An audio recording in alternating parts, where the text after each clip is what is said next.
semua, di sini saya membuat video presentasi ujian akhir semester atau UAS dengan mata kuliah Manajemen Risiko. Perkenalkan, sebelumnya nama saya Mia Audina Brutarigan dengan NIM 7213260034 kelas A Kewirausahaan dengan dosen pengampu Ibu Rosi Pratiwi Sihombing. Di sini saya mempresentasikan dua artikel, di mana artikel pertama tentang Jurnal Pengabdian Masyarakat dan artikel yang kedua mengenai studi kasus pada perusahaan. Untuk selanjutnya yaitu di sini saya membahas pada jurnal yang pertama, yaitu analisis manajemen risiko pada bidang usaha kuliner ayam geprek Bunda. Tujuan penelitian pada jurnal ini yaitu untuk mengidentifikasi risiko utama yang mungkin dihadapi oleh usaha ayam geprek Bunda, seperti risiko operasional, finansial, reputasi, dan regulasi. Selain hal di atas, penelitian ini juga bertujuan untuk menganalisis setiap risiko yang mengidentifikasi dalam konteks usaha ayam geprek Bunda, seperti risiko dari bahan mentah yang digunakan. Setelah melakukan pengidentifikasian segala risiko yang mungkin terjadi, maka dapat mengurangi dampak atau antisipasi terhadap segala kemungkinan kerugian dalam menjalankan usaha ayam geprek Bunda.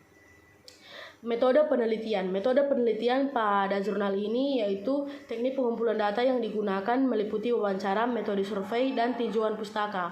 Metode penelitian yang digunakan adalah mengumpulkan informasi yang diperlukan melalui tanya jawab dengan UMKM pemilik warung usaha ayam geprek Bunda yaitu Ibu Ririn, dan melakukan survei lapangan untuk memahami situasi di sekitar warung makan ayam geprek Bunda. Kami juga melakukan observasi untuk mengumpulkan data-data yang diperlukan dengan mengunjungi langsung kedai ayam geprek Bunda. Selanjutnya yaitu hasil penelitian, di mana hasil penelitian pada usaha ayam geprek Bunda yaitu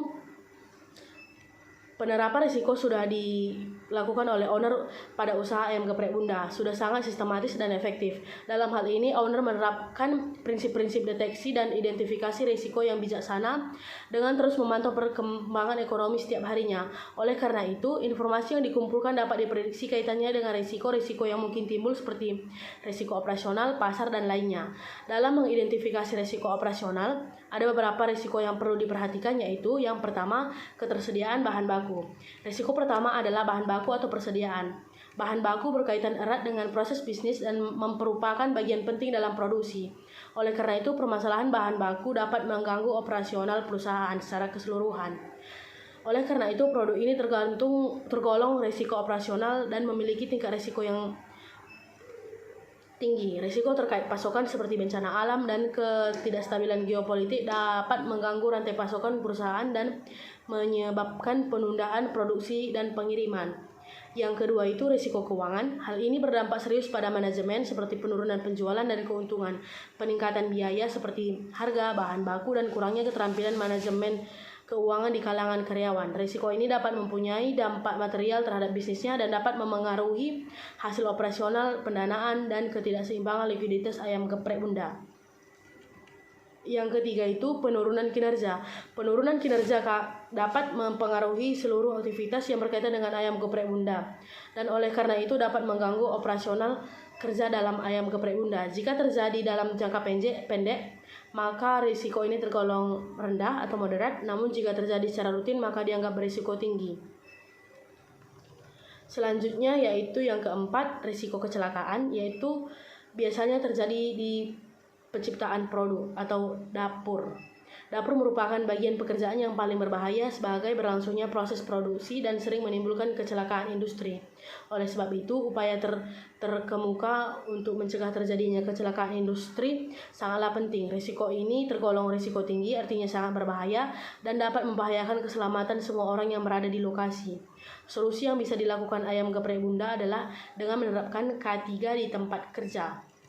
Ayam geprek Bunda juga dapat mengurangi risiko dengan menawarkan produk pencegahan seperti kotak PBK dan alas lantai anti-slip untuk mencegah kecelakaan karena lantai basah. Mereka juga dapat menerapkan standar operasional kerja atau SOP, keselamatan kerja sehingga proses kerja dapat berjalan dengan lancar. Yang kelima, kualitas produk. Risiko operasional yang akhir yang berkaitan dengan kualitas produk seperti keselamatan dan kebersihan, bersamaan dengan faktor yang lain yang dapat mempengaruhi kualitas produk. Karena kepuasan pelanggan merupakan salah satu faktor utama penentuan kepuasan pelanggan. Risiko-risiko ini dapat berdampak pada reputasi merek atau perusahaan. Oleh karena itu, ayam geprek bunda harus memastikan bahwa produk tetap konsisten agar pelanggan puas dan kualitasnya tetap baik. Risiko ini termasuk dalam kategori risiko menengah hingga tinggi karena dapat mempengaruhi reputasi perusahaan dalam jangka panjang. Solusi ayam geprek bunda adalah dengan menjaga lingkungan dan area produksi bersih dan higienis, melakukan pemeriksaan kualitas bahan baku dan produk secara berkala, dan memastikan produk yang sesuai dan yang disediakan sesuai dan aman. Berdasarkan hasil analisis dan observasi risiko yang dilakukan pada risiko strategis, yaitu ada beberapa. Di antaranya 1. Ancaman persaingan usaha. Risiko pertama adalah ancaman persaingan usaha. Pasalnya konsep ayam geprek bunda baik dari segi produk maupun desain interior dan eksteriornya sangat biasa-biasa saja, dan kecil kemungkinan pesaing akan menjalankan bisnis serupa dan menirunya. Namun risiko ini secara langsung dan tidak langsung dapat menimbulkan persaingan antar pengusaha karena ayam geprek bunda berupaya membangun keunggulan kompetitif. Risiko ini masuk dalam kategori risiko rendah sebab setiap perusahaan pasti memiliki konsep yang tidak bisa ditiru oleh kompetitor. Meski bisa dimaklumi, namun hal ini tidak boleh dianggap enteng karena berdampak pada keberlangsungan usaha ayam geprek bunda. Ayam geprek bunda bisa tetap menjalankan bisnisnya dalam jangka panjang. Yang kedua itu inovasi produk. Hubungan antara produk dan inovasi serta kebutuhan pelanggan dan pasar adalah inovasi dan perubahan harus dilakukan untuk menjaga kelangsungan bisnis. Tetapi produk dan inovasi harus disesuaikan dengan permintaan dan keinginan pasar. Jika tidak demikian, upaya ini akan menjadi sia-sia karena dampak yang signifikan terhadap penyediaan kebutuhan pelanggan dan menjaga persaingan di industri ini. Risiko ini termasuk dalam kategori risiko sedang. Hal ini dapat berasal dari kurangnya strategi inovasi produk yang diperlukan untuk bersaing dengan pesaing lainnya. Sebab risiko ini berdampak pada manusia dan produk.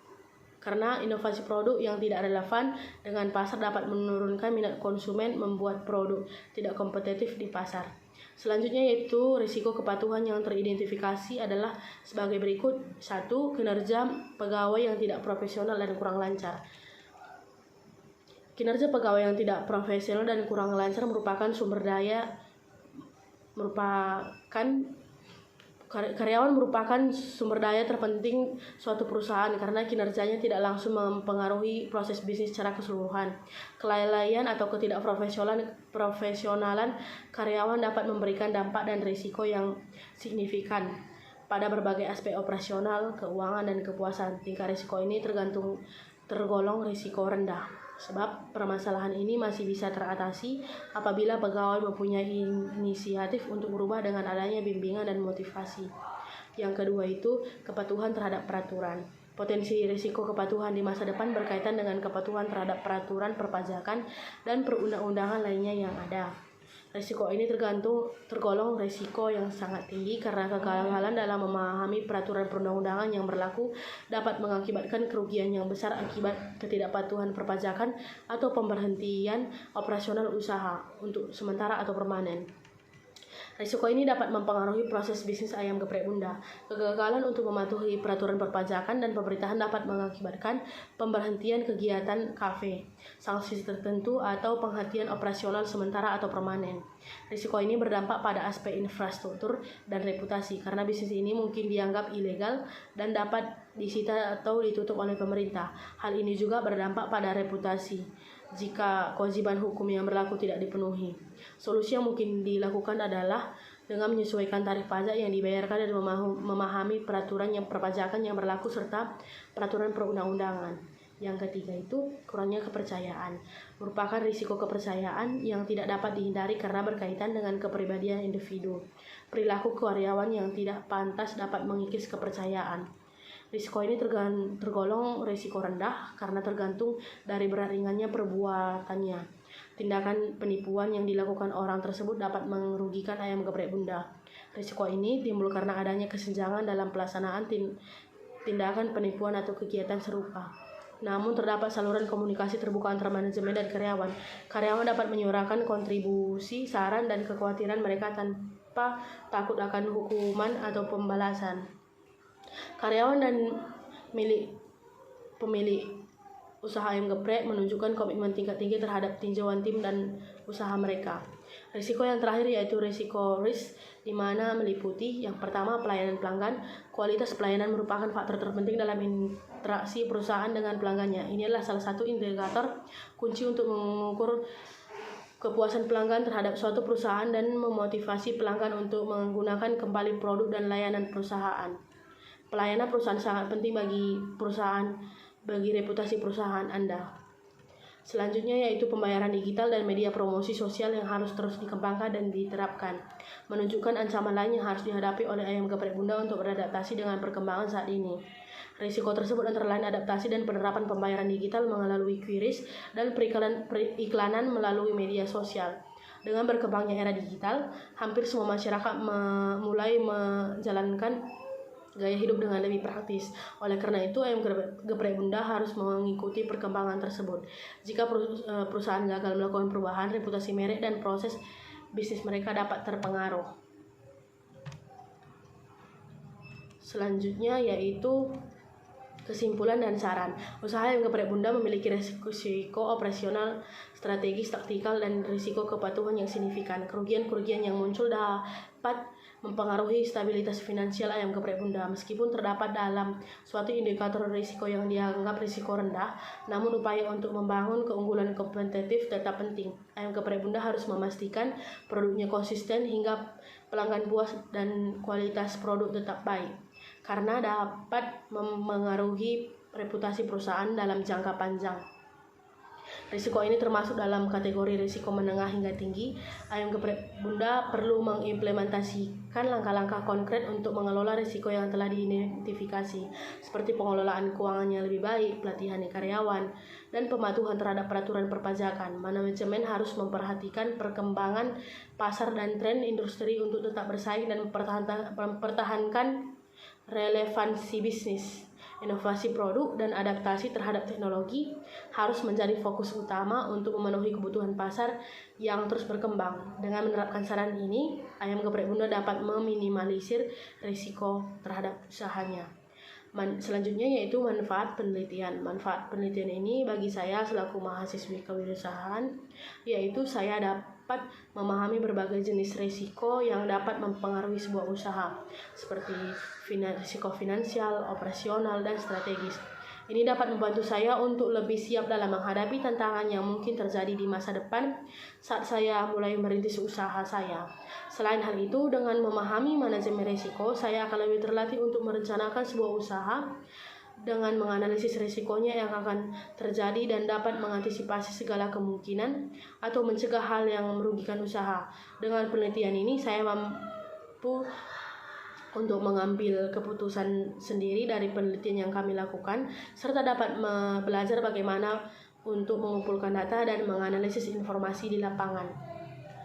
Kontribusi saya dalam pengerjaan jurnal ini. Dalam pengerjaan jurnal ini saya berkontribusi sebesar 90%, di mana pada jurnal ini saya mengerjakan abstrak, pendahuluan, metode penelitian, dan sebagian daftar pustaka sesuai acuan yang saya gunakan dalam pengerjaan jurnal tersebut. Selain itu, saya juga membantu mengedit template untuk jurnal ini yang telah 2 kali mengalami perubahan template. Selanjutnya yaitu artikel kedua, di mana berjudul penerapan prinsip kontribusi dan prinsip subrogasi dalam asuransi pengangkutan laut. Studi kasus pada PT Asuransi Aksa Indonesia dengan PT Asuransi Buana Independen. Pendahuluannya, asuransi pengangkutan barang adalah salah satu kegiatan yang tidak terlepas dari yang namanya risiko. Risiko sendiri dapat muncul di luar kendali atau terjadi akibat ketidaksengajaan yang menimpa usaha kita. Hal tersebutlah yang mendorong banyak pengusaha saat ini sudah sadar akan potensi risiko sehingga mereka mengasuransikan usaha mereka untuk menghindari dan mencegah yang tidak terduga. Tertanggung mengasuransikan barangnya ke perusahaan asuransi. Jika ada kerugian karena pihak ketiga, perusahaan asuransi akan bayar ganti rugi kepada tertanggung. Setelah itu, perusahaan asuransi dapat menggunakan hak subrogasi, yaitu hak untuk menuntut ganti rugi dari pihak ketiga atas nama tertanggung agar menghindari pembayaran ganti rugi ganda. Dalam keadaan lain, tertanggung juga bisa mengasuransikan barang yang sama ke beberapa perusahaan asuransi. Dengan prinsip kontribusi dan subrogasi yang menjadi topik utama dalam penulisan ini. Pendahuluan, PT Santos Jaya Abadi mengasuransikan muatannya ke PT Asuransi Aksa Indonesia dengan polis asuransi nomor MCX 00359127. Jadi PT Asuransi Aksa Indonesia bertanggung jawab atas asuransi tersebut. Ketika truk yang membawa muatan itu sedang dalam perjalanan, truk tersebut hilang. Menurut laporan polisi, truk ini dicuri oleh supirnya saat berhenti di Deltasari Residence, Waru, Sidoarjo, Jawa Timur. Akibat kejadian ini, PT Santos Jaya Abadi mengalami kerugian. Mereka kemudian mengajukan klaim ke PT Asuransi Aksa Indonesia dan klaim tersebut telah dibayar oleh PT Asuransi Aksa Indonesia. PT Asuransi Aksa Indonesia meminta ganti rugi dari PT Transporindo Agung Sejahtera karena truk yang hilang. Namun PT Transporindo Agung Sejahtera sudah mengasuransikan barangnya ke PT Asuransi Buana Independen menggunakan prinsip subrogasi. Selanjutnya yaitu pembahasan di mana terdapat beberapa subtopik bab. Yang pertama yaitu tanggung jawab PT Asuransi Aksa Indonesia. PT Transporindo Agung Sejahtera mengatakan kepada PT Santos Jaya Abadi bahwa truknya diduga dicuri atau dirampok oleh supirnya. Kemudian PT Santos Jaya Abadi yang telah mengasuransikan barang tersebut dengan PT Asuransi Aksa Indonesia dengan polis nomor MCX 00359127 mengajukan klaim. Polis asuransi ini melindungi mereka dari kerugian seperti pencurian, perampokan, dan ketidaksampaiannya barang. Setelah klaim diperiksa oleh PT Asuransi Aksa Indonesia, mereka membayar ganti rugi kepada PT Santos Jaya Abadi sebesar Rp218.319.915.000. Yang kedua, tanggung jawab PT Asuransi Buana Independen. Pengangkut PT Transporindo Agung Sejahtera juga mengasuransikan barang atau muatan milik PT Santos Jaya Abadi. Mereka melakukan ini melalui PT Asuransi Buana Independen dengan jumlah perlindungan sebesar Rp275.800 dengan deduktif sebesar 0,25% dan dari nilai setiap kontainer dengan minimal Rp500.000 per kontainer. Pengangkutan ini bisa sah mengasuransikan barang tersebut karena mereka memiliki kepentingan yang timbul dari perjanjian ekspedisi antara mereka dengan PT Santos Jaya Abadi yang merupakan pemilik barang atau muatan tersebut. Karena risiko utama yang menyebabkan kerugian adalah penggelapan oleh supir truk pengangkut, maka itu tidak termasuk dalam risiko yang tidak dijamin. Oleh karena itu, pencurian, perampokan, atau pembajakan masuk dalam klausul yang dijamin oleh polis asuransi. PT Asuransi Buana Independen bertanggung jawab untuk membayar klaim berdasarkan polis asuransi nomor D12803071700125 yang diajukan oleh pengangkut PT Transporindo Agung Sejahtera atas kerugian yang dialami saat mengangkut barang milik PT Santos Jaya Abadi. Yang ketiga itu tanggung jawab PT Transporindo Agung Sejahtera. Pengangkut PT Transporindo Agung Sejahtera bertanggung jawab untuk mengirimkan muatan milik PT Santos Jaya Abadi, pemilik barang tersebut.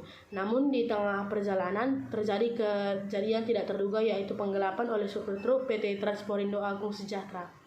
Hal ini menyebabkan kerugian bagi PT Santos Jaya Abadi yang sekarang menjadi tanggung jawab PT Asuransi Aksa Indonesia sebagai pihak yang mengasuransikan barang tersebut.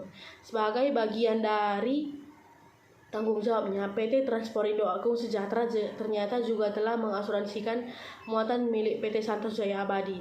Ini adalah kewajiban yang harus dilakukan oleh perusahaan pengangkut.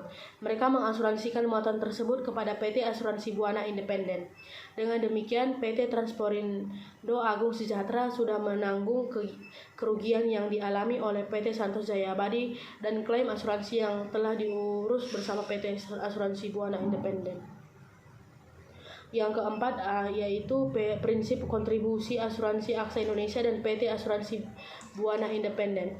PT Santos Jaya Abadi mengasuransikan barangnya ke PT Asuransi Aksa Indonesia dengan harga pertanggungan Rp219.417.000. Sementara itu pengangkut PT Transporindo Agung Sejahtera juga mengasuransikan barang tersebut ke PT Asuransi Buana Independen dengan harga pertanggungan Rp275.800. Kemudian berdasarkan hak subrogasi, PT Asuransi Aksa Indonesia melalui kuasa hukumnya meminta ganti rugi dari pengangkut PT Transporindo Agung Sejahtera sesuai dengan jumlah klaim yang telah dibayarkan kepada PT Santos Jaya Abadi. Pengangkut PT Transporindo Agung Sejahtera menginformasikan kepada PT Asuransi Aksa Indonesia bahwa mereka telah mengasuransikan barang tersebut ke PT Asuransi Buana Independen. Setelah mendapatkan barang tersebut ke PT Asuransi Buana Independen, PT Asuransi Aksa Indonesia meminta PT Asuransi Buana Independen untuk ikut membayar klaim sesuai dengan prinsip kontribusi.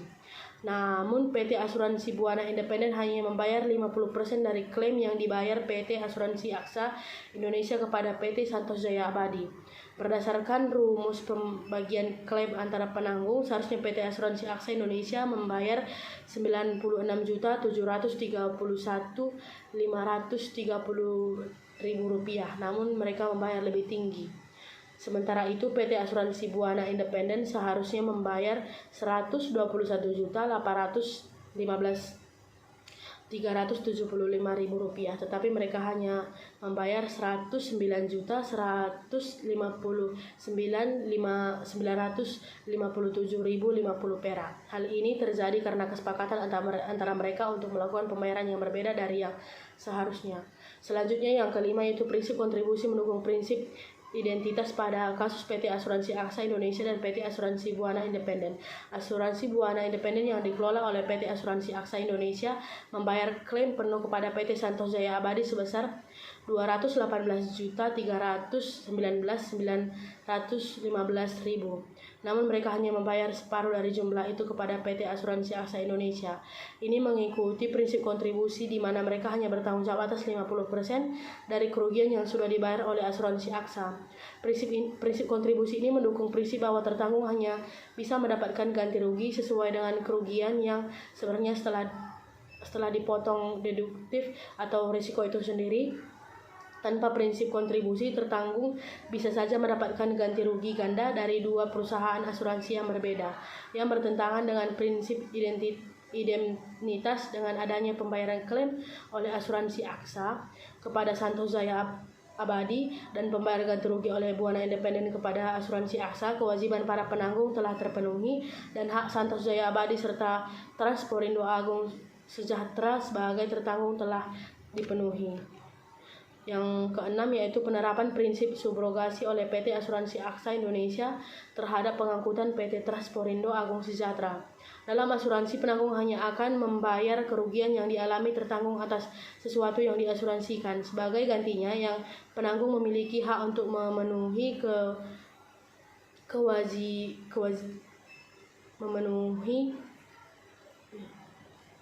Penanggung perlu mendukung penanggung dalam proses ini dan tidak boleh menghalangi hak-hak penanggung. Jika hak untuk menuntut ganti rugi dari pihak ketiga tidak dialihkan kepada penanggung, tertanggung bisa mendapatkan lebih banyak uang dari kerugian yang sebenarnya terjadi. Hal ini bertentangan dengan tujuan utama asuransi yang adalah untuk menggantikan kerugian yang dialami. Jadi tidak ada kegiatan terhadap barang yang diasuransikan.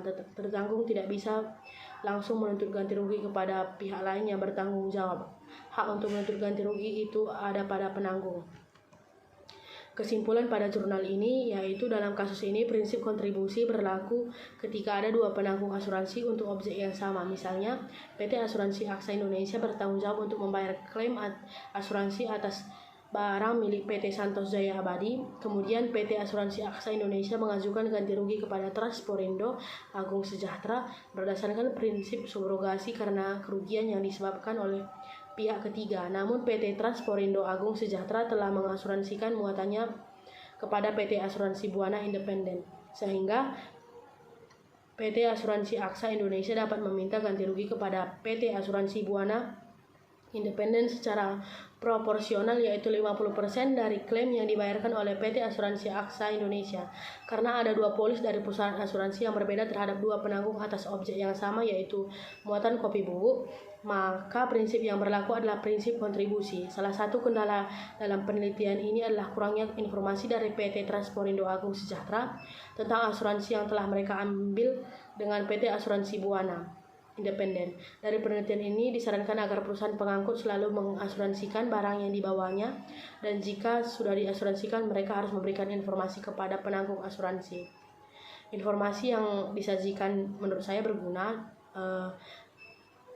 yaitu ada beberapa Yang pertama itu memahami prinsip kontribusi. Saya memahami bahwa prinsip kontribusi berlaku ketika beberapa perusahaan asuransi terlibat dalam tanggung jawab atas produk yang sama, misalnya pengiriman kopi bubuk. Artinya, klaim dapat dibagi secara proporsional antara perusahaan asuransi yang terlibat. Yang kedua itu subrogasi.